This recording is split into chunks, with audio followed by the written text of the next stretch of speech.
আমাদের রোজকার সকালগুলো বেশ তাড়াহুড়োর মধ্যে কাটে, কিন্তু ছুটির দিনগুলো একটু ধিমে গতিতে চলে। Welcome back to another short video. শনিবার একটু বেলা করে ঘুম থেকে উঠে চাটা খেয়ে দুজনে মিলে বেরিয়ে পড়লাম বাজার করতে। বাজে এখন সকাল 10টা। সপ্তাহের বাজারগুলো যে শুধু শনিবার দিনকেই করতে যাই তা কিন্তু নয়, রোববারও যাই। লাস্ট 15-20 দিন ধরে যা গরম পড়েছে দাঁড়াও দেখাচ্ছি। এই দেখো, এখন দেখাচ্ছে 38, একটু পরে এটা 42-43 হয়ে যাবে, আর ফিলস লাইক হচ্ছে 50-র কাছে। এখন দেখাচ্ছে ফিলস লাইক 48, কালকে ছিল 54। এসেছি আমরা আমাদেরই বাড়ির অপোজিটে নেস্টো হাইপার মার্কেটে, আর এসেই প্রথমে প্রশান্ত যেটা করে চলে এসছে মাছ নিতে। আজকে 3 রকমের মাছ নেওয়া হয়েছে, পমফ্রেট, চিংড়ি মাছ আর হচ্ছে ভেটকির ফিলেট।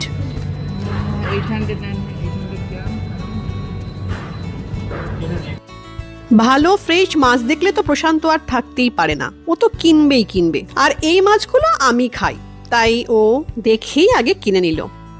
মাছগুলো দেখে ওজন করে ওটাকে কাটতে দিয়ে তারপর আমরা চলে এসেছি বাকি বাজারগুলো করতে। অনেকেই হয়তো তোমরা ভাবছো এই গরমে কেন আমরা সকালবেলা এসেছি বাজার করতে। আসলে সকালবেলা না বাজারটা বেশ ফাঁকা থাকে আর ভালোভাবে দেখে টেখে কেনা যায়, না হলে রাত্রিবেলা এত ভিড় হয়ে যায় তখন আর ভালো লাগে না। ইন্ডিয়ান রসুনের কি দাম দেখেছো? 10.75, মানে প্রায় 250-র ওপরে, মানে রুপিসে যদি আমি কনভার্ট করি তাহলে 250 টাকা। আর এখানে হচ্ছে 10.75 দিরাম। সত্যি কথা বলতে আমার না ইন্ডিয়ান রসুন কিনতেই ভালো লাগে, অন্য যে সমস্ত চাইনিজ রসুনগুলো থাকে সেগুলো আমার একটুও ভালো লাগে না।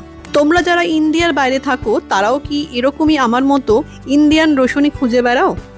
আমি আজকাল আর ব্রিটানিয়া মারিগোল্ড বিস্কুট খাচ্ছি না। এখানে দেখো ব্রিটানিয়ারই নিউট্রি চয়েস 5 গ্রেন যে সমস্ত ডাইজেস্টিভ বিস্কিটগুলো আছে সেগুলোই এখন আমি কিনি। প্রশান্ত এগুলো খায় আর আমিও এগুলোই খেতে ভালোবাসছি এখন। তো বাজার আমাদের হয়ে গেল, মোটামুটি 40 মিনিটের মধ্যেই আমাদের সমস্ত বাজার দোকান হয়ে গেল।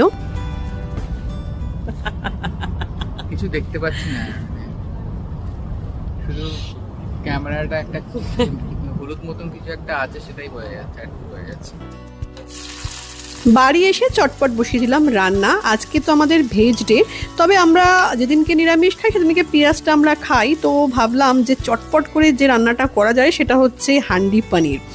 আর এটা খেতেও যেরকম ভালো হয় আর চটপট হয়ে যায়। সত্যি কথা বলতে এই ক্লে পট যেগুলো থাকে না তাতে না ভীষণ তাড়াতাড়ি রান্না হয়। তো এই দেখো চটপট হয়ে গেল, এবার আমরা খাবো।